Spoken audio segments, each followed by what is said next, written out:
life, every day, late at night, not okay. All I want, and I pray, all I need are some better days. Fuck me, I'm looking in the mirror, so foggy, but I've never seen clearer. I don't really think anyone can save me, and honestly I'm not really sure I want saving. I like to be my own worst enemy. There's no risk if you don't try at anything, so I'ma just keep buying everything. See you in the next life, have to be a better me. I don't think that my head's on straight, gotta flip it and grip it and go and get an x-ray. What's wrong with me? I just feel weight pushing on my chest and it squeezes till I suffocate. Better change my mindset, meditate. It's pretty cool that I'm alive and have better days. I could walk, see, hear, I should celebrate. Think I could change my mind, maybe elevate.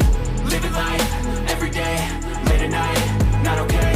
All I want, and I pray, all I need are some better days. Yeah, all I need are some better days. Cause all I want, and I pray, I believe in the better days. I'm kinda stuck between a rock and a hard place. Do I work hard or live at my pace? You're only young once, yeah that's all great, but I also want a future where I'm okay. Living life is doing lots of cocaine. Wait no, it's living with no shame. Wait no, it's sleeping in on Sundays. I guess it's different for